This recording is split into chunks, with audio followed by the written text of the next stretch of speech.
Dieu règne en ce lieu, l'Esprit règne, Esprit de Dieu.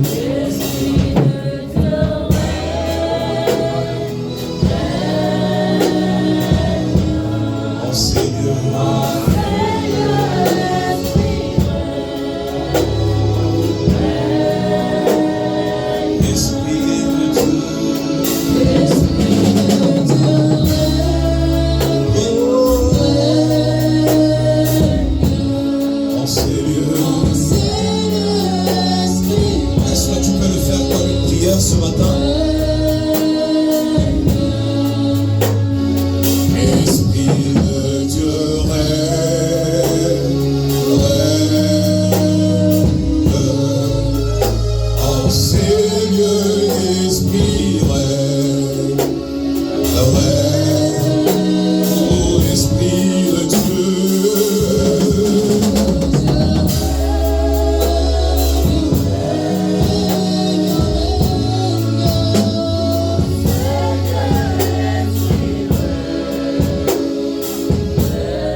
Saint-Esprit, nous te désirons au-delà de toute chose.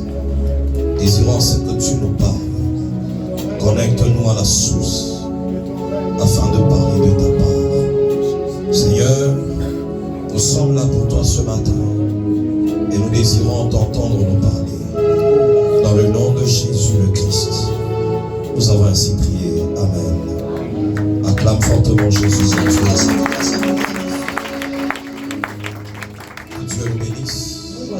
J'aimerais que tu salues ton voisin de gauche et de droite et que tu transmettes la joie. La Bible dit que la joie de l'Éternel, c'est notre force.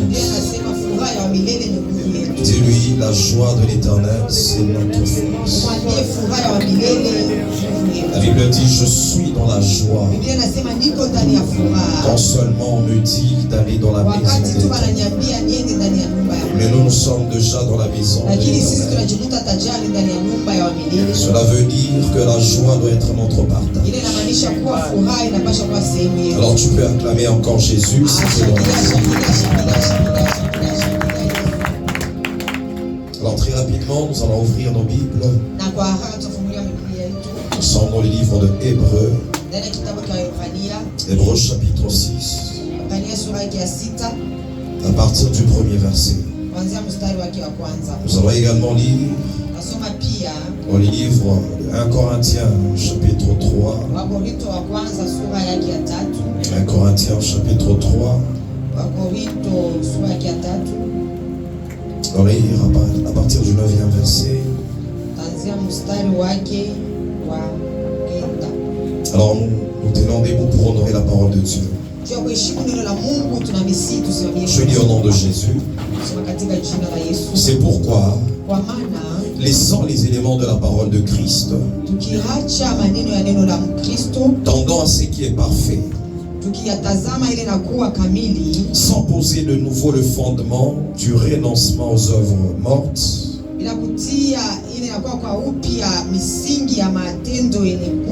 de la foi en Dieu,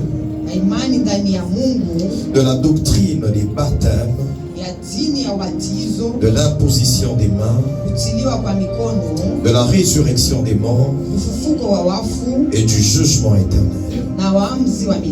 C'est ce que nous ferons si Dieu le permet. Amen.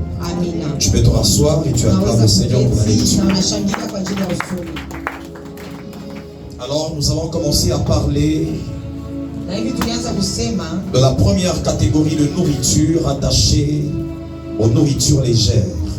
Nous avons dit qu'il y a deux dimensions de nourriture. Les nourritures solides et les nourritures légères. Alors parlons des nourritures légères. Paul ainsi que Pierre considèrent cela comme étant le lait spirituel. Dis à ton voisin le lait spirituel. Le lait spirituel. Alors ce matin, nous allons commencer avec cette première catégorie de nourriture qui parle du lait spirituel. La Bible est en train de appeler ce lait les éléments de la parole de Christ, ou encore les fondements, ou encore le fondement. La Bible est en train de nous dire, et c'est Paul qui parle dans ce livre de Corinthiens chapitre 3, à partir du 9e verset, il dit: car nous travaillons ensemble au service de Dieu, et vous êtes le champ qu'il cultive, ou encore vous êtes l'édifice qu'il construit,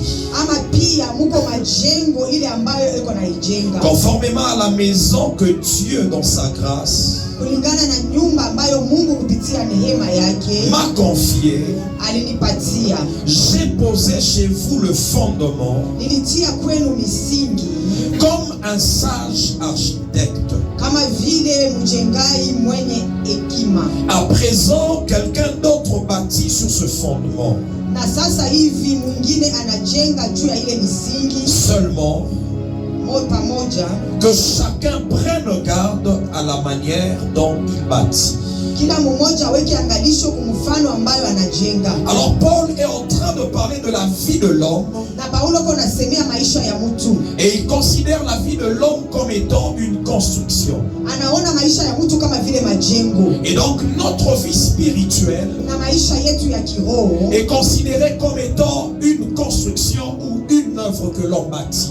Tunaifananisha na majengo ama kitu kile mtu yuko natunga. Et Paul est en train de dire que cette vie spirituelle de Na Paulo l'homme anasema hii maisha ya kiroho ya mtu doit être construite de bonne manière. inapaswa kujengewa mfano mzuri. Et parlant de lui-même, Na kijisemea peke yake, il dit qu'il a construit comme un sage architecte. anasema anaijenga kama vile mtungaji mwenye Et hekima. dans sa construction, il a commencé par le fondement. Na mkujenga kwake anaanzia kumisingi. Dans la construction des chrétiens, Ndani ya kujenga kwa Mkristo, dans notre vie spirituelle, maisha yetu ya Kikristo, Dieu attend que l'on commence par le fondement. Mungu anapenda tuanzie kumisingi. Dieu attend que l'on commence par ce qui est basique.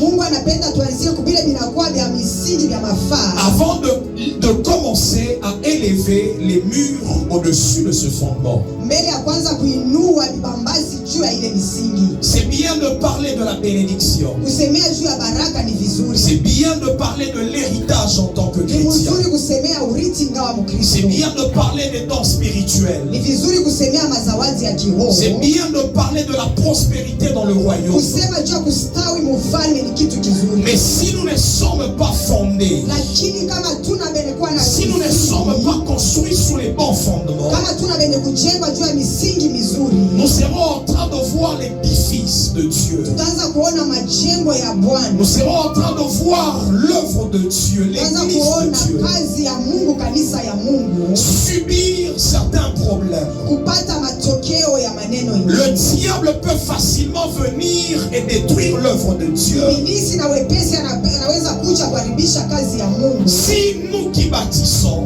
Kama sisi ambayo tunajenga ne sommes pas en train de le faire comme des sages architectes. hatuifanye kama vile wajengaji au watungaji wenye hekima. C'est comme ça que le vœu de Dieu en cette Ni saison hivi kupenda kwa Mungu mwenye nyakati, et que l'on revienne sur le fondement turudie kumisingi. qui est la première nourriture, Ile inakuwa chakula ya kwanza, qui est le lait dont nous avons besoin inakuwa maziwa ambayo tunahitajia afin de croître spirituellement, kusudi tukomale mukiroho avant de recevoir la nourriture solide. na tupokee chakula ya uzima. Dis à ton voisin le lait spirituel. Ambia jirani wako maziwa ya kiroho. Acclame le Seigneur si on est ensemble. Shangilia Bwana kama tuko mpanda pamoja.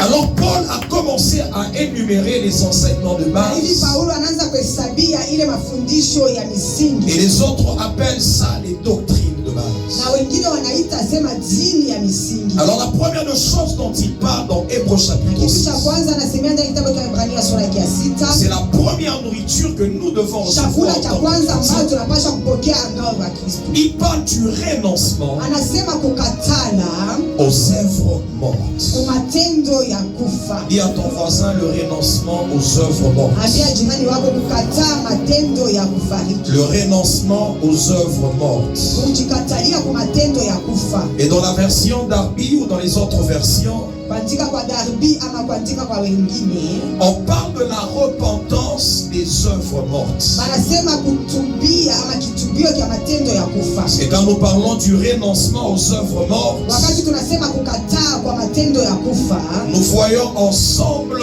la repentance. pamoja tunaona kitubio. Dis à ton voisin la repentance. Ambia loko pembeni yako kitubio. Parce qu'avant de parler de quoi que ce soit dans le Ile ya royaume, kusemea kitu chochote ndani ya ufalme, avant de parler de quoi que ce soit dans l'église, mbele ya kusema maneno yote ndani ya kanisa, la première chose que nous devons comprendre et étudier, kitu cha kwanza tunapasha kuelewa na kujifunza c'est le renoncement aux œuvres mortes. kukatala matendo ya kufa. Alléluia.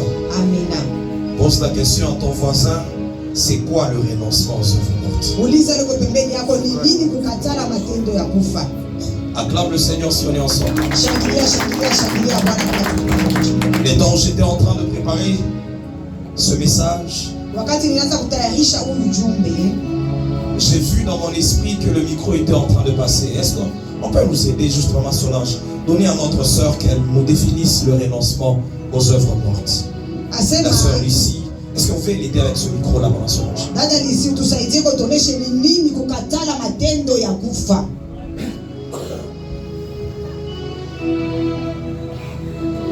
Vous pouvez venir debout et nous aider à définir le renoncement.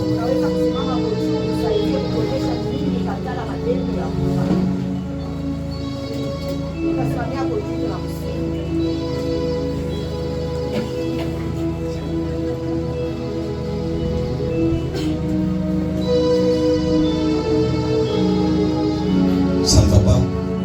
Donnez à votre voisine, c'est quoi le renoncement aux œuvres mortes?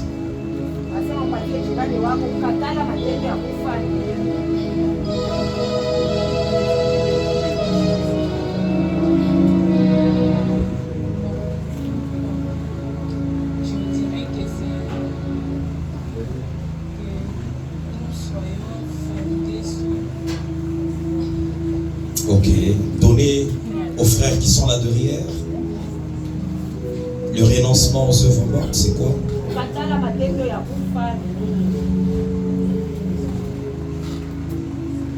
Abandonner les péchés. Notre frère a dit abandonner le péché. Le frère qui est juste à côté.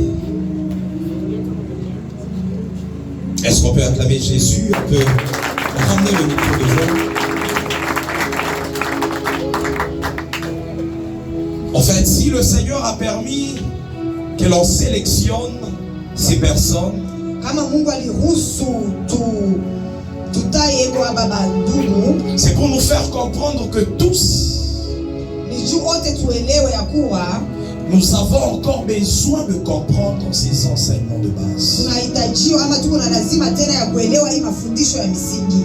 Les personnes qu'on a sélectionnées ne sont qu'un échantillon pour nous tous. Aba batu tulichagua inakuwa tulikionesheo kwa ajili yetu Pour wote, faire comprendre que nous avons encore besoin qu'on nous enseigne les premiers rudiments de la parole de Dieu. ile inaonesha sema tuko na lazima tena batufundishe ile mafundisho ya kwanza ama ya Avant de kianzio. chercher qu'on nous parle de la prospérité, Mbele tutafute batuoneshe kuendelea qu'on nous kupata parle de l'héritage que tu as dans le royaume. kutupatia urithi ile tunahitaji ndani ya ufalme. Dieu veut que l'on comprenne d'abord ce qui est basique, les fondements. Mungu anapenda tuelewe mbele ile inakuwa ya misingi. Alors nous allons essayer ensemble de définir le renoncement aux œuvres mortes. Na hivi pamoja tutapima kufafanua kukataa matendo ya kufa. Alors nous allons commencer avec le premier terme qui veut tout simplement dire renoncer. Tutaanza na msemo wa kwanza ile nasema tu kukataa. Nous avons dit que le renoncer c'est même ça la repentance. Tulisema kukataa njo kutubu, Ça veut tout simplement dire inasema tu abandonner. kuacha, Abandonner. kuacha. Renoncer c'est abandonner. Kukatana ni kuachilia, Renoncer c'est laisser. kukatana ni kuacha, Renoncer c'est prendre la décision kukatana ni kubeba mpango d'arrêter une chose. ya kusimamisha kitu kimoja. Et ici on est en train de parler du renoncement aux œuvres mortes. Na hapa tu kunasema kukataa kwa matendo ya kufa. Parce qu'on est en train de parler d'abandonner une catégorie d'œuvres qu'on appelle les œuvres mortes. Tunasema kuachilia aina moja ya matendo ile tunaita matendo ya kufa. Alléluia. Amina. Acclame le Seigneur si on avance ensemble. Shangilia, shangilia kama tunaenda pamoja. J'étais en train de dire que renoncer Nilikuwa nasema kukataa veut dire abandonner. ni kusema kuachilia. Renoncer Kukataa veut dire arrêter une chose. ni kusema kusimamisha kitu kimoja. Prendre la décision d'arrêter une chose. Kubeba mpango ya kuachilia kitu kimoja. Prendre la décision de laisser une chose. Kubeba mpango ya kuacha kitu kimoja. Et ici on est en train de parler clairement Na hapa wazi beko natuonesha du renoncement aux œuvres mortes, l'abandon kukatala kuachilia kwa matendo ya kufa. des œuvres, mais ces œuvres on les appelle les œuvres mortes. Kwa matendo moja na ile matendo tunaita matendo ya kufa. Alléluia. Amina. Ce que tu dois comprendre avec moi, Nikusema pamoja na mimi utaelewa que la première de choses à faire kitu cha kwanza kile tutafanya lorsque nous commençons la marche avec le Seigneur, wakati tunaanza mwenendo pamoja na Bwana c'est abandonner certaines choses, ni kuacha vitu vingine, c'est abandonner certaines œuvres. kuacha matendo yengine. Quand Paul appelle les œuvres mortes, Ile Paulo anaita matendo ya kufa, et même la Bible parle de la repentance. na Biblia tena inasema Parlant kutubio. de la repentance, c'est Kisema juu ya la kitubio première prédication, le premier enseignement inakuwa mahubiri ama mafundisho ya kwanza que Christ a commencé à donner dans son ile ministère. Kristo alianza kuleta ndani ya huduma wake. Le premier enseignement que Christ a commencé à Mafundisho ya donner, kwanza ile Kristo alianza kuleta, il a parlé de la repentance. alisema juu ya kitubio. Et même Jean-Baptiste qui les précédait Hata Yohana Mbatizaji alimtangulia, a enseigné sur la repentance. alifundisha juu ya kitubio, Et il a même dit à ceux qui étaient en train de le na suivre, alisema pia kubali walikuwa wanamfuata, il dit qu'il attendait que ces hommes produisent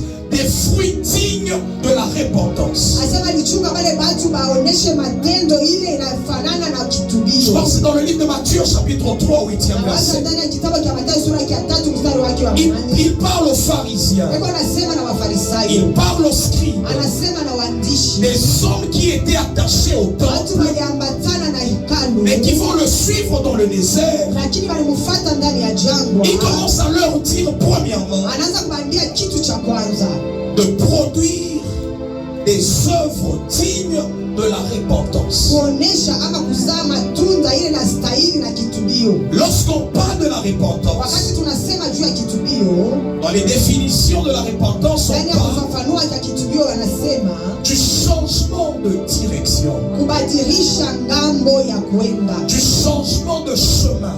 kubadilisha njia. Les autres parlent d'un changement de mentalité. Wengine wanasema kubadilisha tabia, Les autres parlent du changement de la manière de penser. wengine wanasema kubadilisha kwa mfano wa Mais kuwaza, on ne peut pas parler du changement de manière de penser lakini hataweza kusema kubadilisha kwa mfano wa kuwaza sans parler du changement des actes ou des œuvres qui sont produites par les pensées qui sont changées. bila kusema kubadilisha kwa matendo ile kunatokea kwa mawazo ile tunapaswa kubadilika. Lorsqu'il y a un changement qui est produit dans tes pensées, Wakati kuko mabadiliko inaonekana ndani ya mawazo yako, il y a un résultat qui est produit. kuko matokeo ile inajionesha, Et c'est un changement des actions ou des œuvres. ni kubadilika kwa matendo ama kwa mifano ile kunaonesha. Alléluia. Amina. Dis à ton voisin le renoncement aux œuvres mortes. Ambia jirani wako kukatala matendo ya kufa. C'est que le premier enseignement de l'Église, ce n'est pas d'abord le parler en langue. Ni kusema mafundisho ya kwanza ya kanisa haina mbele kusema mulugha. Le premier enseignement de l'Église, ce n'est pas d'abord le prophétique. Mafundisho ya kwanza ya kanisa cha kwanza mbele haina unabii Ou ama encore matabiri. la première nourriture que tu Chakula reçois ya dans l'Église, kwanza ile utapokea kwa kanisa c'est le renoncement aux œuvres mortes. kukataa matendo ya kufa. Acclame le Seigneur si c'est un Shangilia, enseignement. shangilia, shangilia kama ni mafundisho. Alléluia. Amina. Alléluia. Amen. Nous avons compris ensemble, renoncer c'est quoi? Na pamoja tulielewa kukataa ni nini? Nous avons dit c'est abandonner. Ni kusema kuachililia, Nous avons dit c'est laisser. kuacha, C'est prendre la décision kuweka d'arrêter mpango wa kusimamisha avec une catégorie d'œuvres na matendo moya ya hina et moja que l'on appelle les œuvres mortes. ile tunaita matendo ya kufa. En parlant des œuvres mortes, Tukisema juu ya matendo ya kufa, ce sont les actions, ni matendo, ce sont les actes inakuwa ni vitu vile tuko nafanya qui produisent dans la vie d'un homme la mort. ile kunaleta maisha ya mtu kifo. Et la Bible est en train de dire que le salaire du péché, c'est la mort. Na Biblia inasema mshahara wa dhambi ni mauti. Et donc c'est toute action attachée au péché. Tendo yote imekuambatana na dhambi cha kwanza. Et donc les œuvres mortes, Na matendo ya kufa, ce sont les œuvres attachées premièrement au péché. matendo cha kwanza inaambatana na dhambi. Parce que nous ne pouvons pas te parler d'autres choses dans le royaume, hatutakuonyesha vitu vingine ndani ya ufalme, aussi longtemps que tu n'as pas encore arrêté avec le péché, ingawa wewe hauyaacha uyasimamisha kwanza na dhambi, aussi longtemps que tu es encore dans le péché, ingawa ungaliki ndani ya dhambi, tu n'as pas encore abandonné cela, hauyaacha ile, il sera difficile qu'on te parle de l'héritage. itakuwa kigumu tukuoneshe maneno ya urithi. C'est que ce matin, je suis venu te parler Asubuhi ya leo nakuwa kukuambia de l'abandon de tout ce qui est attaché au péché. kuachilia vyote vinaambatana na dhambi. Alléluia. Amen. Alléluia. Amen. C'est comme ça que le vendredi, j'étais en train de dire, Na ni hivi siku ya tano nilikuwa nikisema, aujourd'hui, en tant qu'église, nous nous contentons d'avoir des foules. leo ingawa kanisa tukunapenda tunafurahiwa tuwe na watu wengi, makutano mengi, Mais nous ne savons pas voir si ces foules qui viennent hatujue kama ile umati iko nakuja viennent seulement pour le pain qui périt, iko nakuja tu kufuata mkate ile litaoza, ou encore cette foule reçoit la nourriture qui ne périra jamais. ama ile makutano iko napokea chakula ile haitaharibika ama Le itaoza. feu de Dieu en Kupenda cette kwa Mungu saison muhii est nyakati, que tu comprennes qu'au-delà du mariage, ujue sema zaidi ya ndoa que Dieu sera en train de te donner, Mungu ile atakupatia. tu dois également recevoir une nourriture qui ne périra jamais. Unapaswa pia kupokea chakula ile haitaoza, haitaharibika. Et la première dimension de nourriture, c'est le lait. Na hatua ya kwanza ya chakula ni C'est là maziwa. que Pierre est en train de dire, Na ni pale Paulo uko nasema nous devons laisser la malice, tunapaswa kuacha nous ujanja, devons laisser la ruse, kuacha et ujanja, nous devons rechercher le lait na spirituel, kutafuta maziwa ya kiroho qui est une nourriture pure et ile qui va nous inakuwa faire chakula croître. safi na itatugomanisha. C'est qu'avant de parler de la nourriture Sema solide, mbele ya kusemea chakula ya uzito, Dieu veut que l'on reste sur les Mungu fondements. anapenda tubakie juu ya misingi. Paul parle à l'église des Paulo uko Hébreux. nasema na kanisa la Ibrania, Lorsqu'on parle de cette église, wakati tuko nasemea juu ya ile on kanisa, dit dans les commentaires, c'est l'église attachée même à beaucoup de juifs.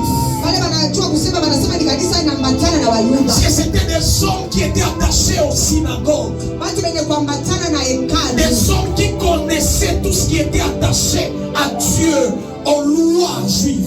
watu walijua vitu vile vinaambatana na Mungu na masheria ya Kiyuda, Mais ces hommes-là ne pouvaient pas comprendre d'abord les fondements. lakini wale watu hawakuweza kuelewa cha kwanza misingi. Et c'est comme ça que Paul était en train de Na dire, hivi Paulo alikuwa akisema, nous avons le désir de vous donner la nourriture solide. anasema tuko na amu, tuna kiu cha kuvipatia chakula ya Mais nous uzito, nous rendons compte que vous avez encore besoin qu'on vous enseigne les premiers rudiments des enseignements. lakini tunatambua sema mwe mnahitajia Mungu na lazima mbele tumifundishe ile mafundisho ya kwanza. Aujourd'hui, nous ne voulons pas que l'on parle du péché dans l'église. Leo kanisa ipende tuseme juu ya dhambi, Nous voulons que l'on soit dans l'église, tunapenda tuwe ndani ya mais que kanisa, l'on couvre l'impudicité, lakini tuchangane pamoja na que l'on uzinifu, couvre l'ivrognerie, tukute ulevi, que l'on couvre toutes ces actions-là tukute ile matendo yote attachées au péché. yenye kuambatana na Donc il est dhambi. difficile de voir l'église de Dieu Kwa kigumu tuone kanisa ya Mungu être bien construite yenye kujengewa vizuri si les fondements ne sont pas kama posés.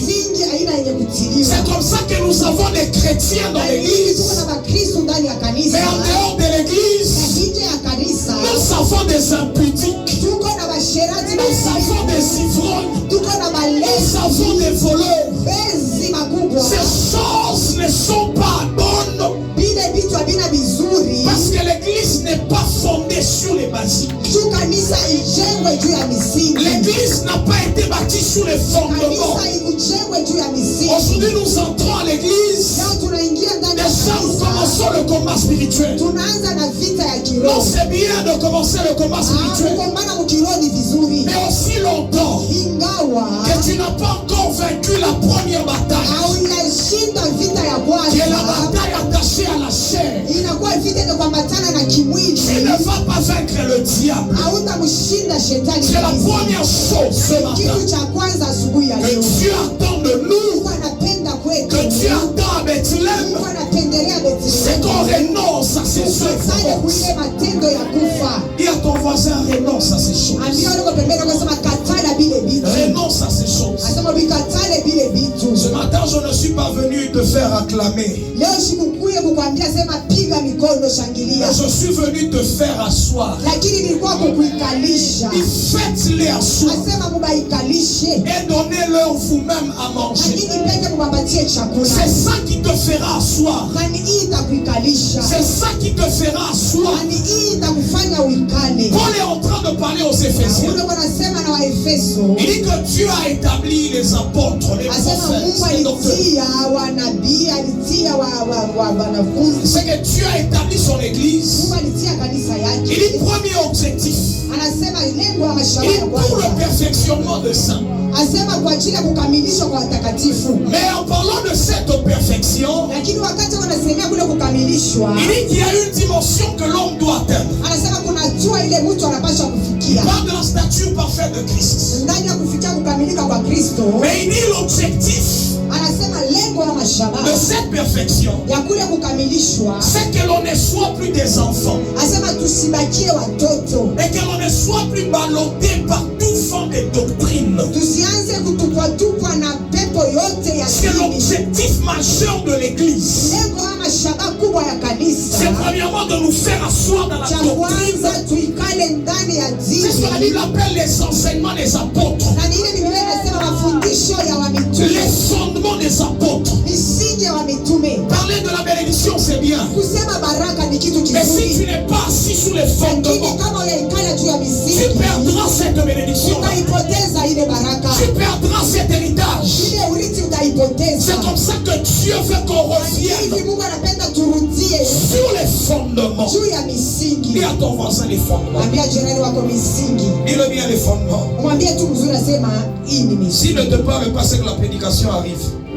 Amen. Hein? S'il ne te parle pas, c'est que la prédication entre dans son cœur. Kama yeye asikuoneshe, asema inaanza kuingia. Dis à ton voisin, renonce, Umwambie yule pembeni yako, asema katala, abandonne achilia les œuvres mortes. matendo ya kufa. Prends la décision ce matin Beba mpango asubuhi ya leo de laisser, ya kuacha, de quitter kutoka les œuvres qui amènent la mort dans ta vie. matendo ile kunaleta kifo mu maisha Et yako. vous avez dit que les œuvres qui amènent la mort sont les œuvres attachées au péché. Tulisema ile matendo kunaleta kifo ni matendo yenye kuambatana na dhambi. Tout ce qui est attaché au péché amène Chote la mort. kinaambatana na dhambi kinaleta kifo. Ça, c'est la première définition des œuvres mortes. Ile ni ufafanuzi wa kwanza ya matendo ya kifo. Toute action, Tendo yote, tout acte tendo yote attaché au péché. yenye kuambatana na dhambi. La deuxième de choses, Na kitu cha dis pili, à ton voisin une œuvre morte. umwambie uko pembeni yako, asema tendo ya mauti. C'est toute action qui est faite Kitu sans la chote foi. kile tunakifanya en bila Jésus-Christ. imani ndani ya Yesu Kristo. Toute action qui est faite sans la foi en Jésus-Christ. Tendo yote ama kitu chote kile tunafanya bila imani ndani ya Yesu Kristo. C'est là que la Bible est en train de dire que nous sommes sauvés par la foi en Jésus-Christ et non par les œuvres. Na ni pale Biblia inasema tunaokolewa kupitia imani ndani ya Kristo, hapana kupitia matendo. À un certain moment, il y a une catégorie d'hommes Wakati ingine kuna aina ya watu qui pensent que c'est par les œuvres. wanawazia sema ni kupitia matendo. Et lorsque je parle des œuvres, c'est toute œuvre de la chair, les efforts charnels, Wakati unasema matendo ni ile kazi yote ya nguvu ya mwili, que nous sommes sauvés. ile tunaokolewa. Avec le salut vient par la foi en Jésus-Christ. Uokolevu unatokea kwa imani ndani ya Yesu Kristo. Et toute action faite, toute œuvre accomplie Tendo yote ambayo tunaitimiza en dehors de la foi en Jésus-Christ nje ya imani ya Yesu Kristo est une œuvre morte. ni tendo ya kufa. La Bible parle également des œuvres religieuses, des pratiques religieuses. Biblia inasema pia matendo ama kitu kile tunafanya cha kidini. C'est là que la Bible parle des pharisiens, des scribes. Ale Biblia inasema juu ya Farisayo waandishi. On dit que ces hommes, à un certain moment, ils avaient l'habitude Anasema hao watu wakati vile walikuwa na zoezo, d'aller au coin des rues et de commencer à faire des prières.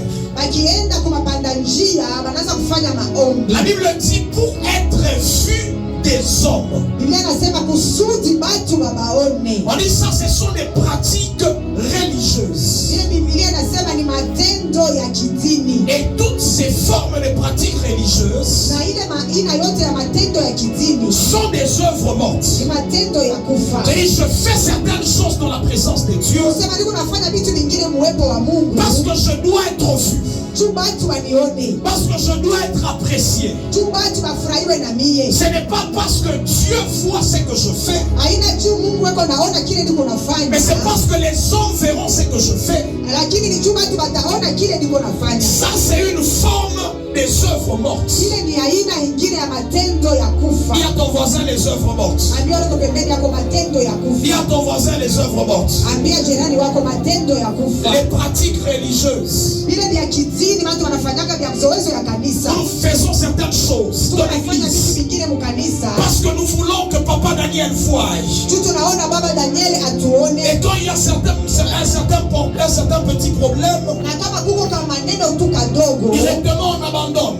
tunabiachilia. Oh non, ne vois pas mes sacrifices. Abaone kujitoa kwangu. Tous ces sacrifices que tu fais, Kuna kujitoa kote kunajitoa. tous ces sacrifices que nous faisons Kujitoa kwetu kote deviennent des œuvres mortes. kunakuwa matendo ya kufa. Parce que nous ne le faisons pas pour Dieu, Jua tuifanye juu ya Mungu. mais nous le faisons pour que les hommes voient. Lakini tu tunaifanya juu batu baone. Alléluia. Amina. Alléluia. Amen.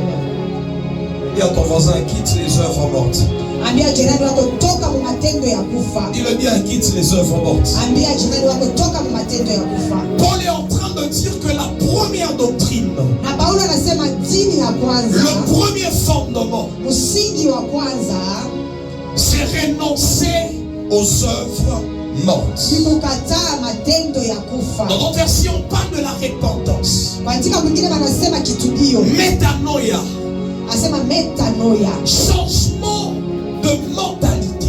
kubadilisha kwa tabia. Notre manière de penser en tant qu'enfant de Dieu Mfano yetu ya kuwaza ingawa watoto ba Mungu doit être différente de celle des hommes du monde. unapasha kuachana na kule kwa batu ba mudunia.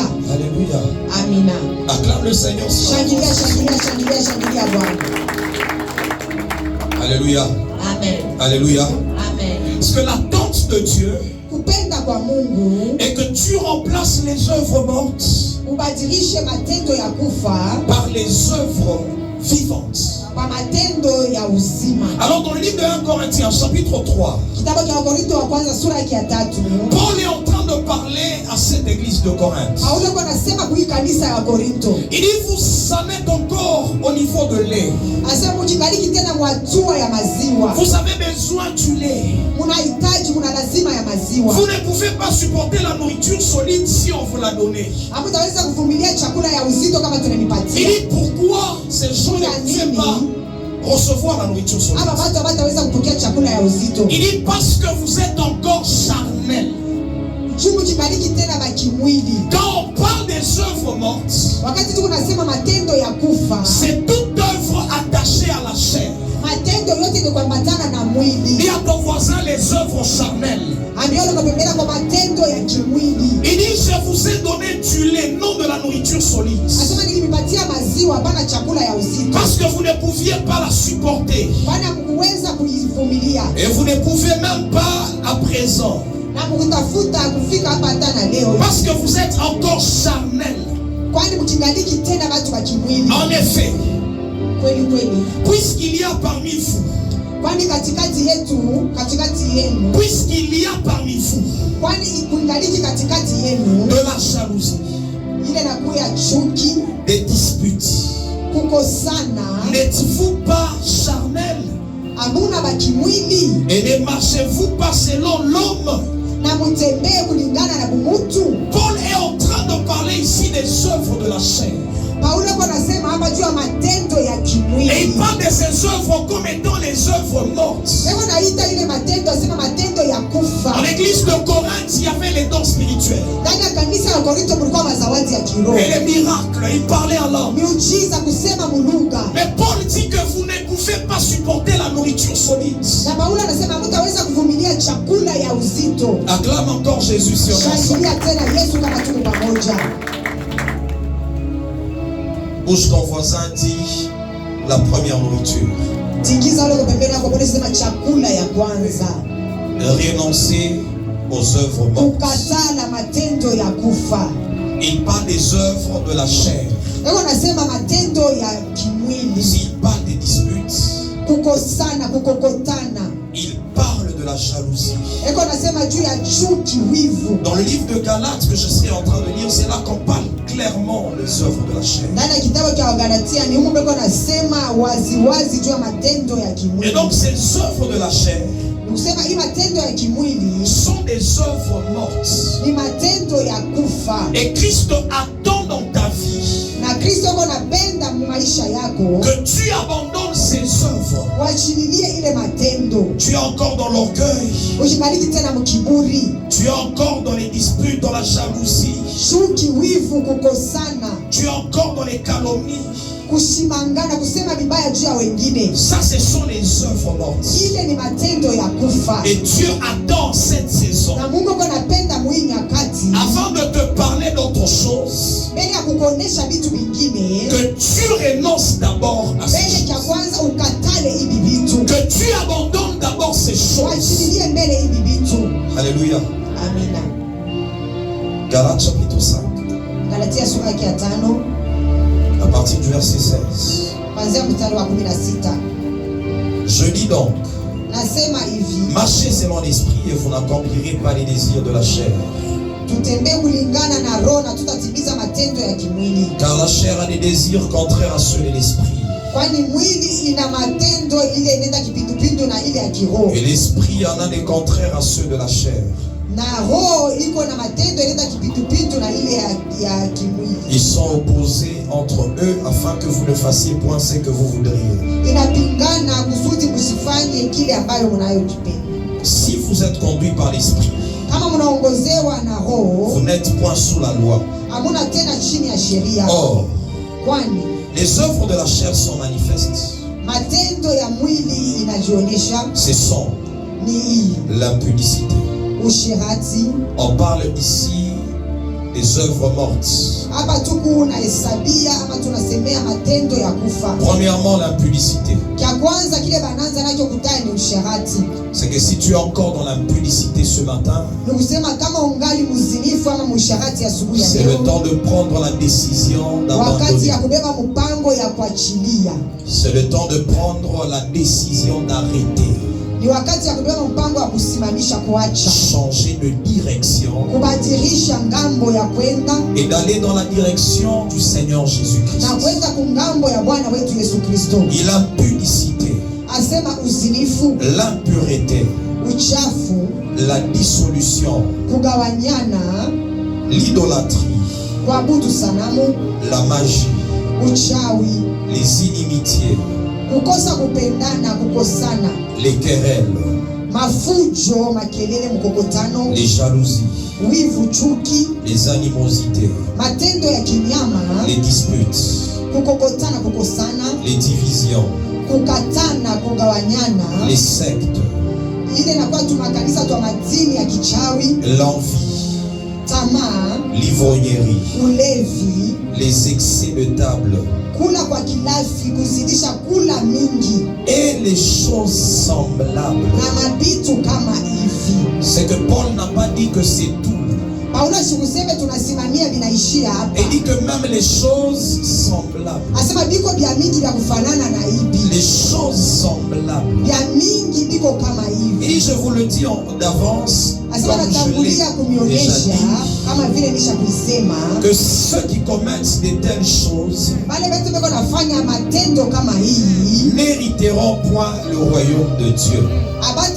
abata ingia mufalme wa Mungu. Quand on parle du royaume de Dieu, Wakati tuko nasema juu ya ufalme wa Mungu, ce n'est pas d'abord le jour où nous irons au ciel, non. haina siku ile tutakufa ama tutaenda kumbingu, hapana. Dans Jean chapitre 3, on parle de l'entrée dans le royaume de Dieu. Ndani ya kitabu cha Yohana sura ya 3 wanasema kuingia ndani ya ufalme wa Mungu. Le jour où on accepte Christ comme Seigneur et Sauveur, Siku ile tunaitikia Kristo kama Bwana na Mwokozi wetu. c'est le jour où nous entrons dans le royaume Na de ni siku ile Christ. tunaingia ndani ya ufalme wa Kristo. Et on dit que s'il y a encore ces choses dans nos vies, Wanasema kama muko vitu kama ya hivi ndani ya maisha yetu, nous n'allons pas entrer, nous n'allons pas hériter le royaume de Dieu. hatutaingia, hatutarithi ufalme wa Mungu. C'est que ce matin, je suis amené quelqu'un Asubuhi ya leo napenda Je suis kupeleka venu mtu amener mmoja. quelqu'un Na kwa kupeleka mtu mmoja à chercher à comprendre si il était assis sur ce premier fondement.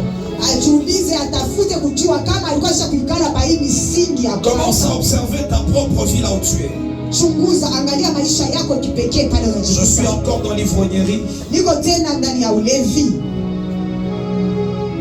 Je suis encore dans l'adultère, l'impudicité. ningaliki tena muzinifu, mushirati, Je suis encore dans l'orgueil. kiburi, kujisikia, ningaliki tena mubile bitu. Je suis encore dans la jalousie. Niko tena muchuki, wivu, Je suis encore dans le vol. wizi, Je suis encore dans toutes ces choses. ningaliki muhi bitu vyote. Bouge ton voisin, dis-lui ce n'est pas le temps de s'envoler. Onesha ile pembeni yako, asema haina wakati ya kulanda kusinzia, C'est le temps de prendre une décision de changer. wakati ya kubeba mpango ya kubadilika. C'est le temps de prendre une décision de changer. Njo wakati ya kubeba mpango ya kubadilika. Que Dieu nous amène ce matin Asubuhi ya leo Mungu atupeleke à rester sur les fondements. tubakie juu ya misingi, À rester sur les fondements. tubakie juu ya misingi. À rester sur les fondements. Asema tubakie pa misingi. Celui qui veut bien construire Ule anapenda kujenga mzuri et aller dans les hauteurs dans sa construction, na kwenda murefu ndani ya ujengo wake, la première des choses dont il prend en considération, c'est kitu la cha fondation. kwanza kile anabeba na lazima ni misingi. C'est que si le fondement est renversé, Kama misingi inabomolewa, tu n'iras pas loin. hautaenda mbali. Alléluia. Amen. Vous savez, il y a certaines formes d'orgueil Kuko mfano ingine ya kiburi, où tu peux être dans la présence de Dieu, tu sens que quand on te parle, toi, ça tu connais, c'est l'orgueil. unajikuta mkanisa kama niko nasema maneno mengine, unasema Toi, tu dois peut-être regarder sur ton téléphone parce que quand on dit, ça ne te concerne pas. unaanza C'est l'orgueil. kuvinya simu yako, kunaanza kusinzia, unasema hivi kisha Ce kubisikia matin, sana. tu dois quitter ces choses. Asubuhi ya leo toka muhibi vitu, Tu dois apprendre à être assis sur les fondements. ujifunze kuikala juu ya Il y a misingi. des hommes qui sont là, qui tu es chrétien uniquement ici à l'église. Wengine beko hapa ni Bakristo mpaka tu, Et quand tu es avec les amis au travail, tu es ivrogne, tu es impoli. asema kukanisa kumafasi ingine, Dans ta famille, on te reconnaît comme étant un homme impoli. asema mukosa adabu. Ce matin, je suis venu te remettre sur le fondement. Asubuhi ya leo napenda kukurudisha, Je n'ai pas besoin que tu acclames ce matin. asema mimi sikulomba, asema shangilia, piga mikono asubuhi ya leo, hapana. J'ai besoin que tu reviennes sur les fondements. Ninapenda urudie pa Frère, si misingi. aujourd'hui nous avons des couples qui ont des problèmes, des gens qui ont des problèmes dans la vie, Kama leo tuko na mandoa iko na magumu, c'est parce que les ndani. fondements n'ont pas été Juu respectés. misingi habakuiheshimie. Si tu as renoncé aux œuvres mortes, Kama unakatala matendo ya comment tu kufa, seras impoli dans ton couple? uko mkosa adabu. Parce que ce sont les Sio fondements qui n'ont pas été bien bâtis. asema ni mamisingi habakuijenge mzuri, Comme un sage architecte, kama vile mjengaji ule wa Dieu hekima. veut bien bâtir Mungu Bethléem. anapenda kujenga Betlehemu mzuri, Dieu veut bien bâtir Bethléem. kujenga Betlehemu Que mzuri. tu ne sois pas seulement un chrétien ici à l'église. Usikuwe tu kama Mkristo ama makanisa, Partout où tu passeras, basi yote watajikuta que l'on sente qu'il y a un changement dans ta vie. baone sema mabadiliko mu maisha La yako. première des choses que Christ a enseigné, Mafundisho ya kwanza ile Kristo c'est alifundisha le changement.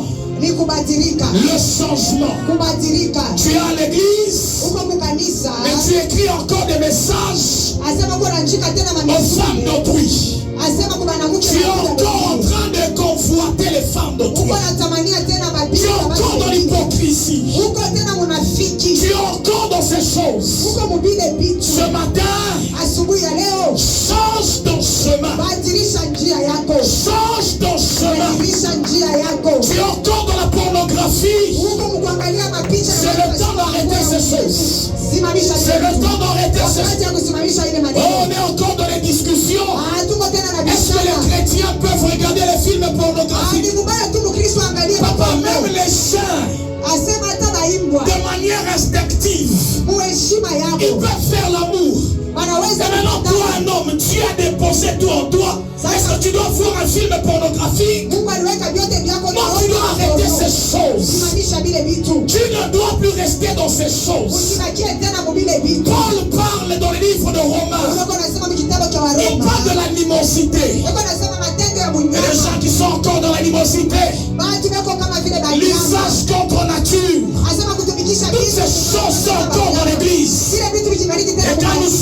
présence de Dieu, wakati tunajikuta nous faisons semblant d'être les chrétiens.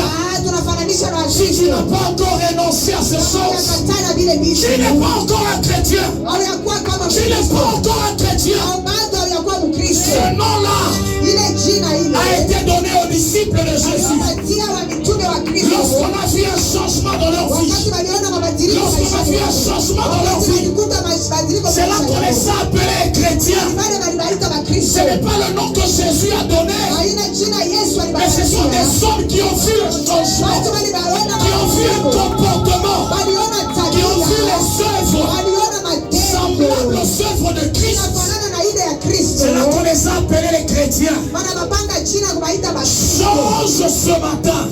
Kitu kimwe asubuhi ya leo. Change ce matin. Badilika asubuhi. Change ce matin. Asubuhi ya leo badilika. Change ce matin. Badilika asubuhi ya leo. Ça c'est le fondement. Misingi ndio hii. Ça c'est le fondement. Asema hii ndio misingi. Avant que Christ enseigne sur la prière, Mbele Kristo afundishe juu ya maombi. il a parlé sur la repentance. Alisema juu ya kitubio kuacha On dhambi. dit produisez des fruits dignes de la repentance. Muzale muoneshe matunda ile linafanana na kitubio. C'est que si tu nous dis que tu as déjà renoncé aux œuvres mortes, nous attendrons voir les fruits. Kama natuonesha sema wewe usha kukatala matendo ya kufa, tuone matunda. Dis à ton voisin les fruits dignes de la repentance. Onesha ile pembeni kwa sema matunda ile inastahili na kitubio. Ce genre de message on n'aime plus, hein? Asa ndio mijumbe vya hivi atumitakake. On aime quand je commence à voir, hein? Tunapendaka wakati mimi naona. Quand je vois des visions, Mimi naona mroho ya je vois des kio. noms. Mimi naona majina. C'est ce que Dieu dit. Mungu hapa anasema hivi. Aujourd'hui, Leo ainsi parle l'Éternel. anasema wa milele. La repentance. Kutubu. Change de direction de ta vie. Badirisha njia ya maisha yako. Change de direction de ta vie. Badirisha ngambo ile ulianza kwenda mu maisha yako. Tu es ici bien assis, chrétien, mais quand tu es dans les rues, est-ce qu'on sait voir les fruits dignes de la repentance? Asema mu kanisa Mkristo wa kueneana, lakini wakati unajikuta munjia mubalabala, tutaona ile matendo ya Mkristo. J'étais en train de parler avec certains hommes de Dieu. Nilikuwa naongea na watumishi wengine ba Mungu. Je leur ai dit, vous savez pourquoi à un certain moment dans nos familles, on ne croit pas dans nos ministères? Asema mnajua nini mu majamaa yetu abamini yake mu mahuduma kutumishi wetu. On ne voit pas encore les fruits. Matunda ayonekane. Comment tu vas inviter tes parents alors que dans ta propre maison, on ne voit pas les fruits? Asema bazazi yako batakufuata je mu kanisa kunyumba matendo hakuna. Parce que si on commence seulement à voir un changement, Kama naanza kuona ko tu mabadiliko, on dira, watasema huyu mtu anaombaka nendaka ni wapi? Alléluia. Amina. Que Dieu nous amène à changer ce matin. Mungu atupeleke tubadilike asubuhi ya leo. Que Dieu t'amène à changer ce matin. Asema asubuhi ya leo Mungu atusaidie ko tubadilike. Quitte les œuvres mortes. Toka mu matendo ya kufa. Dans ta manière de parler, que l'on sente Jésus. Asema mfano msemeo yako tuone ko Yesu. Dans ta manière d'agir, que l'on sente Jésus. Kutenda kwako, vitendo vyako tuone ko Que Yesu. l'on voie les fruits dignes. Tuone matendo ile nastahili kitubio. Alléluia. Amina. Jacques est en train de dire, il n'y a pas de foi sans les œuvres. Yakobo anasema hakuna imani bila matendo. Tu ne vas pas nous dire que non, tu as déjà changé, tu as la foi en Christ. Sans les Hautatuambia œuvres. usha kubadilika kuna imani ndani ya Kristo bila matendo. Alléluia. Amina. C'est ce matin le vœu de Dieu que l'on prenne une décision Asubuhi ya leo kupenda kwa Mungu tubebe kwa mpango de changer la direction. kubadilisha ngambo. Que l'on quitte les œuvres de la chair Tutoke mu matendo ya kimwili et que l'on prenne une direction de suivre Jésus. na tubebe mpango ya kumfuata Yesu. J'aimerais que tu inclines ta tête là où tu es. Nenda uinamishe kichwa chako kwa nafasi unajikuta. Lorsqu'on parle de la repentance, Wakati tuko nasema juu ya kitubio, la première des choses, kitu cha kwanza Paul est en train de le dire dans le livre qu'il écrit aux Corinthiens. Paulo anasema ndani ya kitabu kile anaandika wa Korintio, Il parle d'une tristesse anasema juu ya huzuni moja que tu dois ressentir ile unapaswa kusikia lorsque la repentance arrive dans ta vie. wakati kitubio kinafika mu maisha yako. Alléluia. Amina. Parce que la première des choses ce matin que tu dois ressentir, c'est une tristesse pour tes péchés. Kitu cha kwanza kile unapaswa kusikia asubuhi ya leo ni huzuni juu ya dhambi yako.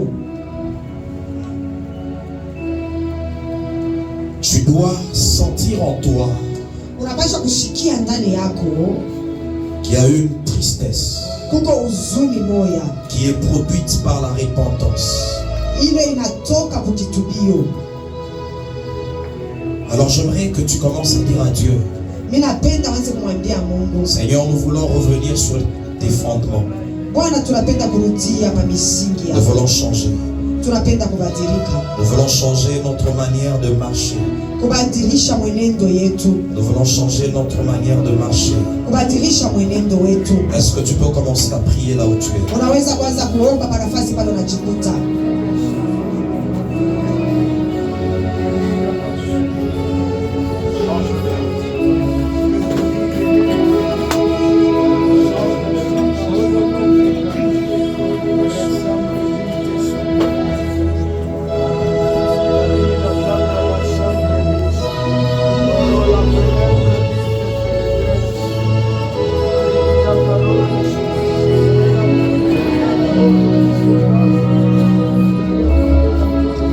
Corinthiens chapitre 7, Wakorintho wa kwanza sura yake ya à 7 partir de 10, kuanzia mstari wa la 10. Bible dit en effet, Biblia inasema kweli kweli, la tristesse selon Dieu huzuni kulingana na Mungu produit une repentance inazaa kitubio au salut.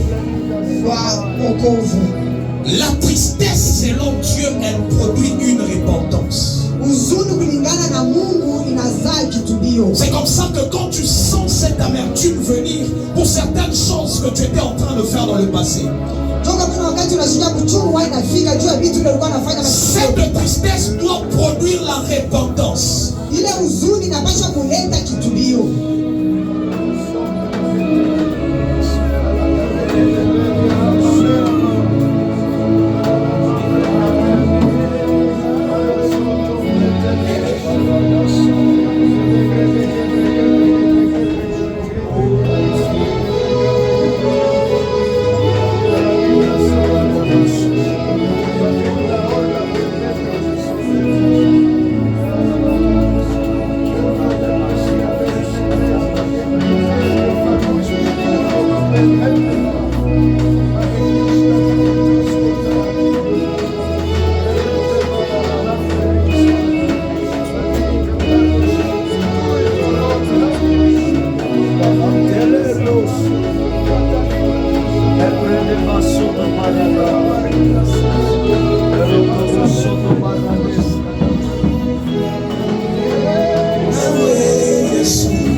Est-ce qu'on peut acclamer Jésus? Je me retrouve dans une vision. Mais dans cette vision, j'étais en train de te donner comme des marchandises. Et parmi ces marchandises, j'étais en train de voir, il y avait des téléphones, il y avait des montres, et il y avait des ordinateurs. Alors le Seigneur a commencé à me dire, dans les jours qui sont passés, c'était parmi les choses que tu faisais. Tu faisais comme la vente de quelque chose en rapport avec les téléphones. C'est comme ça. Les téléphones comme les iPhones, tu proposes, tu mets même sur ton statut. En fait, en toi il y a une grâce. Et c'est une grâce attachée au domaine de commerce. Linaambatana na vitu ya biashara. Mais je vois le monde des ténèbres Lakini naona dunia ya giza commencer à préparer un mauvais plan. banaanza kutayarisha kitu kibaya. Mais c'était un plan où on cherchait à venir t'arrêter. Lakini ilikuwa ni kitu kile wanaanza kutafuta kwa kukamate. C'était passant par quelque chose que tu avais vendu. Nasema kupitia kitu moja kile J'ai mliujisha. vu le monde des ténèbres s'élever et Dunia ya commencer giza inainuka inaanza à te kusema. rechercher. Inaanza kutafuta. Et on voulait t'arrêter. Banaanza kupenda kukamata. Dieu me dit que dans les jours qui sont en train de venir, Mungu eko nasema masiku kunakuya. tu dois faire très attention. Unapasi kukeba ange. Parce que le monde des ténèbres veut salir ta réputation. Juu dunia ya giza inapenda kuharibu heshima yako. Veut salir ta réputation. Inapenda kuhalabisha heshima En yako. réalité, ces derniers temps, tu veux bien servir Dieu. Ya kweli wakati unapenda kutumikia Mais le Mungu, diable veut également te piéger. lakini shetani anapenda kukutia mitego. Alors Dieu me dit de te dire ce matin Mungu anasema nikuelezea siku ya de leo faire très attention ya kukeba ange kabisa et de prendre certaines décisions fermes na dans ta vie kubeba mipango ile yenye kabisa maisha qui yako, vont t'amener à le servir ile takupeleka wewe kumutumikia fermement. kabisa Dieu kabisa. veut vraiment t'utiliser. Mungu anapenda Dieu kukutumikisha. veut vraiment t'utiliser. Mungu anapenda Il y kukutumikisha. a plusieurs décisions que tu as déjà commencé à prendre. Kuko mipango mingi unaweza kwanza kamata Et deja, parmi les décisions que je suis en na train de kati ya ile mipango niko naona c'est également en rapport avec ce que je suis en train de dire. asema inangana na hivi nianza kusema Que tu arrêtes certaines choses parce qu'il y avait certains amis qui n'étaient pas bons, asema wache vitu moja juu kwa barafiki bamwa bakwa bazuri qui étaient en train de chercher à te piéger. banaanza kupenda kutilia mitego, Mais Dieu est en train de t'éloigner, de t'épargner de toutes ces lakini choses. Mungu anakuepusha na vile vyote Parce que vibaya. tu es en train de prendre certaines décisions fermement. Shuku nabeba mipango moya mzuri. Je suis en train de prier pour quelqu'un ce matin. Niko naombea mtu mmoja asubuhi ya leo. Que Dieu t'éloigne de tout ce que le monde des ténèbres ont préparé Mungu akutie mbali na yote dunia ya giza kunatayarisha. afin de salir ta réputation Juu ya kuweza kuharibu heshima yako. parce que tu as pris la décision de servir Jésus. Shu nabeba mipango ya kumtumikia Mungu. Parce que tu as pris la décision de suivre Jésus. Shu nabeba mipango ya kumfuata Yesu. Tu peux aller juste là où il y a Papa Daniel. Tu te mets à genoux, il va prier pour Twende toi. pale peko Papa Daniel upike magoti atakombea. Que Dieu nous amène en cette saison Mungu atupeleke huu wakati à vivre sur le chemin de ya Dieu. kuishi pa njia ya Mungu. À vivre sur le chemin de Dieu. Ya kuishi njia ya Mungu. J'ai vu également une vision sur mon frère Daniel. Naona tena onyo moya pa ndugu Danieli. J'ai revu plusieurs fois. Ninaona mara nyingi sana Le temps que j'étais en train de parler, wakati nianza kusema quelqu'un qui est en train de dormir, mtu eko nalala mais qui est en train de faire des visions où il prêche devant des fous. ule eko nafanya maonyo eko na ubiri mbele ya vikosi, Mais il est en train de prêcher sur un message de la repentance. lakini anaanza kuhubiri pa mjumbe wa kutubu. Et Dieu me dit de te dire, Mungu ananiambia nikuelezee il y a des songes que tu as eu à faire, ukukoma ndoto des ulifanya, visions que tu as déjà fait, maonyo unashafanya deja et kumasiku c'était iliyopita, attaché à l'œuvre de Dieu. na niambatane kukazi ya Vous voyez Mungu. en train de prêcher Ulianza kujiona kuna devant ubiri plusieurs fous. akumbele ya vikosi Mais à kama chaque fois tu ressentais que le message wakati unasikia ile mijumbi que tu devais donner était un message attaché à la repentance. ile miumbi ilikuwa ambatana kule kukutubu. Dieu me dit de te dire ce matin Mungu ananiambia nikuelezea asubuhi ya leo, que tu fais partie des Paul, des asema hommes comme Paul, unakuwa kati ya batu kama Paulo. les hommes qui seront en train de ramener plusieurs personnes vers le Asema Christ. wale batu wataanza kurudisha wamingi wengi sana mbele ya Kristo. Ne sois pas en train de te minimiser, c'est ce que Dieu me dit de te dire ce matin. Hapana kujipunguza wala kujisahau. À un certain moment, tu te poses trop de questions sur l'œuvre de Dieu. Wakati unajiswali maswali mingi juu ya kazi ya À un Mungu. certain moment, tu étais même en train d'évangéliser. Tu appelais plusieurs personnes vers le Wakati Seigneur. mmoja unaanza kupeleka injili na kuita batu mingi. Mais tu as arrêté parce que tu te disais à un certain moment que toi-même, il y avait des choses qui ne marchaient pas. Unaacha tu unaanza kusema ndani yako mlikuwa vitu Dieu me dit de te mavyo. dire ce matin, Mungu ananiambia nikuelezea asubuhi ya leo. il accepte lui-même de te façonner, de te donner la forme. Anaitika peke yake akujenga kupatie mfano. Dieu me dit de te dire qu'il accepte Mungu ananiambia nikuelezea de te donner la anaitika forme. akupatie picha moya mfano moya. Il sera en train de te faire passer lui-même par son école Ataanza kukupitisha peke yake afin de t'amener à le servir selon le modèle qu'il veut. juu ya kuweza kumtumikia mfano yanapenda. Le temps que j'étais en train de parler, j'ai entendu ton cœur. Na wakati nianza kusema ninasikia sauti moyo Qui wangu. était en train de dire ces genres de messages, on ne les entend plus dans les Unaanza églises. kusema miumbe haitakuisikia tena C'est malimekano. comme ça que Dieu t'élève Sio kule Mungu anakunyanyua dans ta génération avec ce message. kizazi yako. Toutes les visions que tu as faites, que tu as eues, Onyo yote uliona c'est ulisikia. parce que Dieu voulait que tu t'attaches au message de la repentance. Mungu alipenda Tu uchukue parleras du péché. utasema juu ya Tu seras dhambi. un prophète, tu vas prophétiser, mais tu parleras sur le péché. Utakuwa nabii utatabiri, mais utakuya La première prophétie que tu donneras, ça sera de ramener les hommes vers le Seigneur. ni kurudisha Ainsi, watu le Seigneur. mbele ya Bwana. Bwana anasema hivi. Est-ce qu'on peut acclamer Jésus? Eti tunaweza kushangilia Bwana. J'ai vu une vision sur la santé, juste là. Clarisse, Fanya onyo padada iko pale. en fait, j'ai fait une vision. Na tunafanya onyo Dans moja. ma vision, j'ai vu quelqu'un qui est venu pour te ravir ton téléphone. Onyo yangu naona mtu anakuwa kukunyang'anya chombo yako. Et j'ai commencé à demander au Seigneur, c'est quoi? Nikaanza kumswali Bwana nini Dieu m'a nini. dit, Mungu anasema hivi. le diable a commencé à passer par ton téléphone Shetani akaanza kupitia chombo afin de yako. commencer à te détruire. Juu ya kuweza kukuharibu. J'ai commencé à voir plusieurs images sur le téléphone. Nikaanza kuona mapicha mingi pa chombo Dieu yako. me dit qu'en cette saison, Mungu anasema mui wakati il veut que tu prennes certaines décisions mais attachées à ton téléphone. asema ubebe mipango mwa kufatana na chombo yako. Tu vois, il y a eu même des disputes, je pense, avec maman, mais sur le téléphone. Na kulikuwa hata makokotano mwa na mama juu ya C'est comme chombo. ça. Mama Elle voulait yeye même te ravir le téléphone.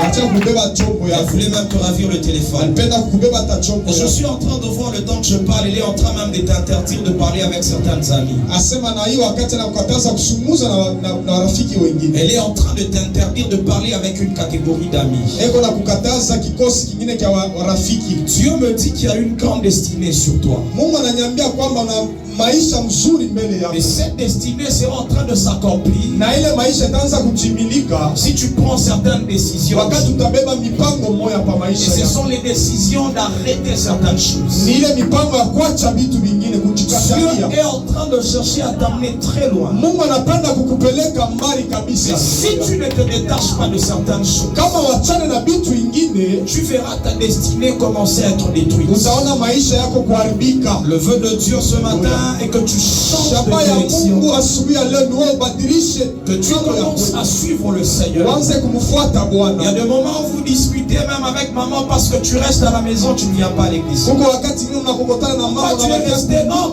Dieu est seulement resté. unabakia juu ya nini bure Je tu. vois, elle rentre à la maison, elle donne sur toi parce Mimi que naona anarudia kunyuma na kufokea je ne kabisa. sais même pas pourquoi elle est restée à la Mimi maison. sijui hata juu ya nini anabakia C'est un kunyuma. temps où Dieu veut faire certaines choses dans ta vie. Ni wakati mwa Mungu anapenda fa vitu Et mwa maisha Dieu yako. veut que tu prennes une autre tournure, un Lakini Mungu changement. anapenda ubebe ngambo Dieu nchi ya veut que tu ingine. prennes des décisions. Ubebe mipango ile kabisa. Que tu arrêtes certaines choses Wache vitu ingine.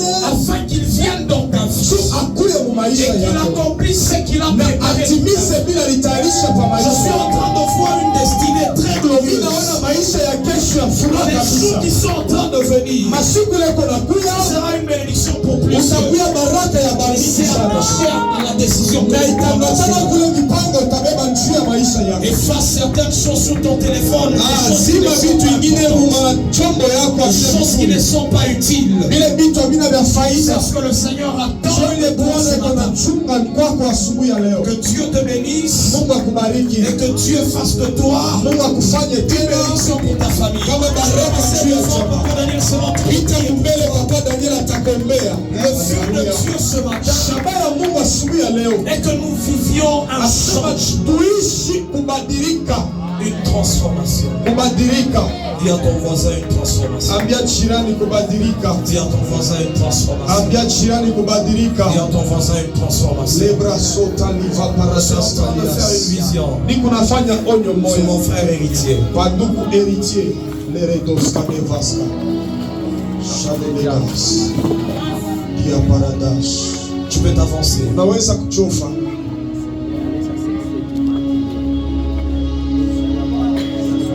Dieu me dit de te dire qu'il t'aime. Mungu anasema nikuelezea na kupenda. J'ai senti un amour très fort. Mimi nasikia ile upendo ya kabisa J'étais en train de parler. wakati nianza kusema. Dieu me dit de te dire qu'il t'aime. Mungu anasema nikueleza na kupenda. Et Dieu veut que tu marches avec lui. Lakini anapenda utembee pamoja naye. À chaque fois que tu prends des décisions, tu te rends compte que tu n'arrives pas à les respecter. Wakati wote unabeba mipango unatambua kwamba ufike mkutimiza. Tu n'arrives pas à les respecter. Au ufike mkuheshimu ile Quand tu mipango. prends des décisions, Wakati unabeba mipango. je vais arrêter avec telle chose. Napenda kuacha kitu Tu te fulani. retrouves encore dans la chose. Unajikuta tena ndani ya kile kitu. J'ai vu le Seigneur briser les autels dans ta Mimi famille. naona Bwana kuvunja madhabahu Et ce sont mchama. ces autels qui te réclamaient. Na ni ile madhabahu ilikuwa inakuhitaji wewe. Il voulait à ce que toute la famille, que vous ayez une même vie. Jamaa yote mkuwe tuna maisha moya moya. Des gens qui sont dans l'alcool, Batu beko mupombe. des gens qui sont dans l'impudicité, Batu dans la beko dureté. musharati. Et j'ai vu le Seigneur commencer à te prendre par sa main. Asema Bwana kuna bebe kuna kuchukua mkono Tu wake. étais en train de faire une prière. Unaanza kufanya maombi Tu étais moya. en train de dire à Dieu, Unaanza kumwelezea Mungu. je vais arrêter ce travail que je fais. Je te Ninapenda vois. kuacha hii kazi nafanya. Mais quelqu'un qui est en train de faire ma cage, il y a un move ça. Asema mtu yuko anafanya kazi de travaux lourds.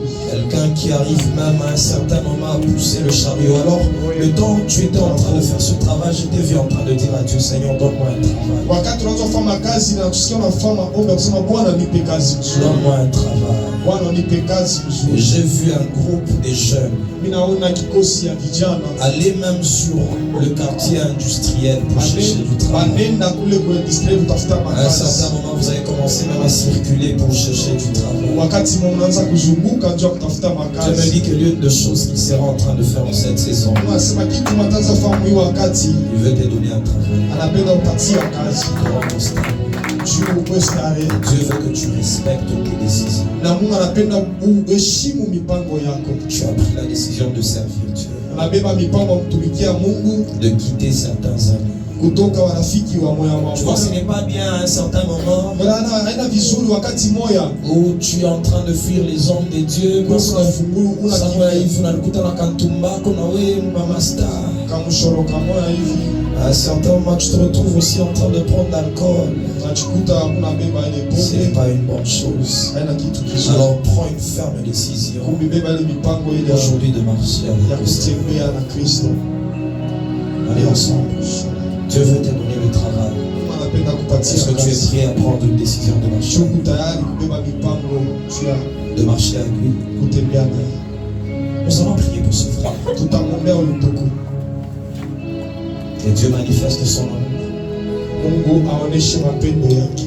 Vous savez, tout ce que Dieu a accompli dans notre vie, c'est la manifestation de son amour. Yote vile Mungu anatenda maisha yake na kwa tukionyesha upendo wake. La guérison, c'est la bonté, l'amour de Dieu. Asema uponyaji matunzo inakuwa ni Quand mapendo ya Dieu Mungu. nous parle, c'est pour démontrer qu'il nous aime. Kama Mungu anasema ni juu ya kutuelezea Parce kwamba que tout ce que Dieu s'est fondé sur son amour. asema vile vyote Mungu yuko anafanya inegeti pa mapendo yake. Alléluia. Amen. Nous allons dire, Seigneur, manifeste ton amour dans la vie de cet homme. Tamwambia Bwana onesha mapendo yako mu maisha yako kijana. Qu'il soit un exemple. Akwe kama vile kionyesho mfano juu ya chama yake. Est-ce qu'on peut parler à Dieu? Kila solahia. Ulana las edede sanadona. Yama sabarabra sanadadu sanadesh. Métanoïa. Au nom de Jésus, fais-les par ton amour, Père.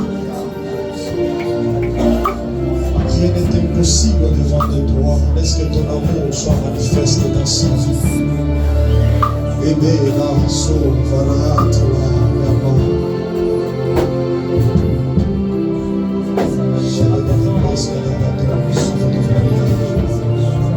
Que ton amour soit manifeste, Seigneur.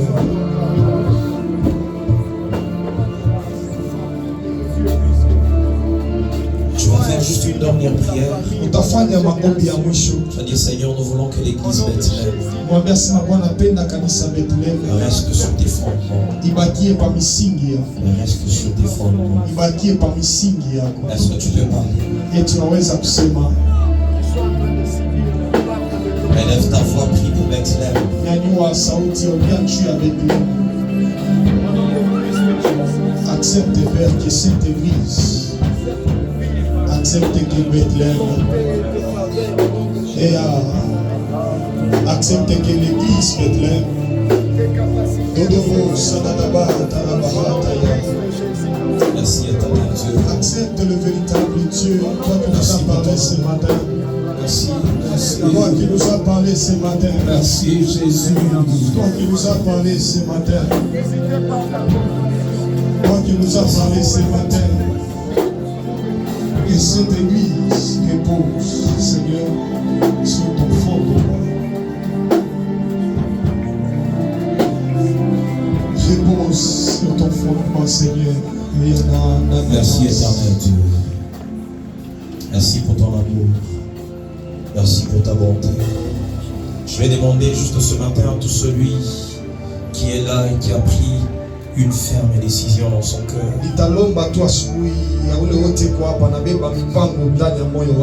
de se tenir debout juste à l'endroit où tu es.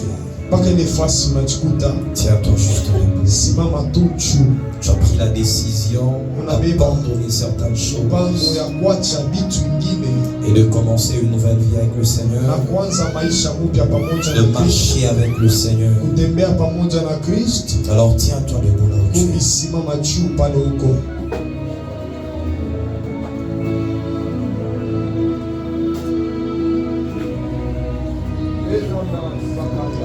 N'aie pas honte. Tiens-toi debout là où tu es. Tu as senti que ce message était en train de toucher ton cœur. Tiens-toi debout. J'attends que tu te tiennes debout.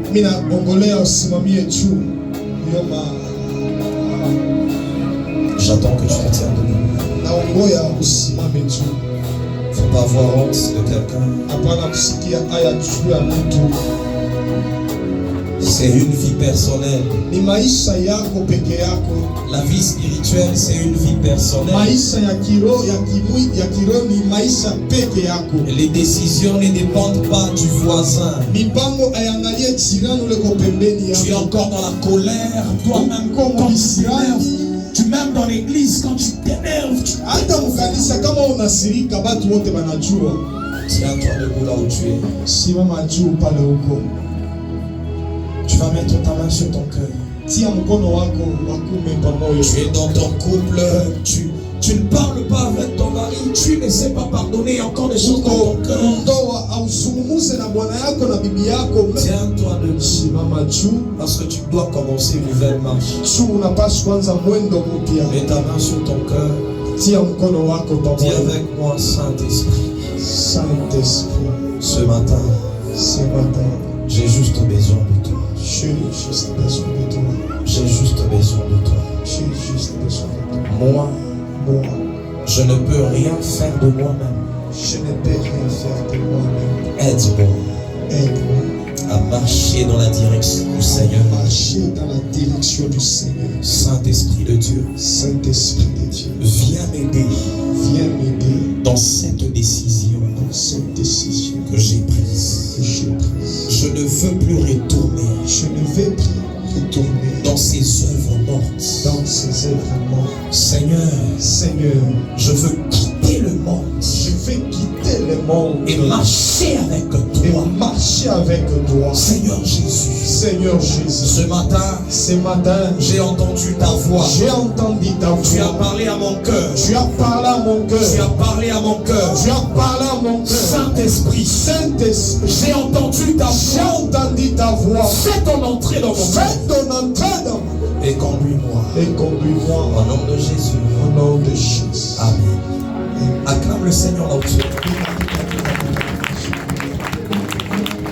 Que Dieu te bénisse. Et Dieu te bénisse. Si tu as aimé cette parole, tu peux acclamer Jésus.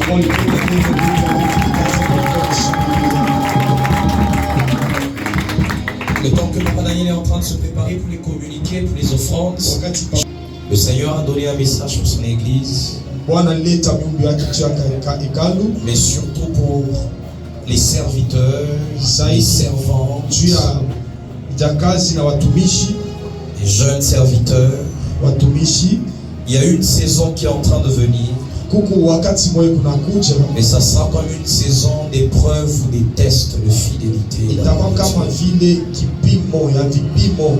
Dieu a montré une vision Mungu anaonesha onyo moya, où on a montré, c'était particulièrement Papa Timothée, Papa Moïse, Papa Hans kule ilikuwa wanaonesha Papa Timothée, Papa Moïse, Papa Hans et les autres hommes de Dieu na watumishi wengine qui étaient en train de passer à un endroit. walianza kupita fasi moya, Mais il y avait un groupe de jeunes qui étaient en train de se moquer de vous, lakini kulikuwa kikosi ya vijana vinaanza kuchekelea, qui disaient, ils pensent wanaanza kusema, wanawazia qu'ils vont se retrouver avec les choses de Dieu. wanaweza kuonea Mungu vitu vya Mungu. Alors la voix de l'esprit a commencé à dire, Lakini sauti ya roho inakaanza kusema, vous allez passer par des moments d'épreuve, utapita nyakati moya ya vipimo, mais attachez-vous au Seigneur, lakini mwambatane kwa Kristo, parce que la couronne est en train de venir. juu taji iko na kuja. Quels que soient les mépris Ingawa dans kuzaraulishwa les familles,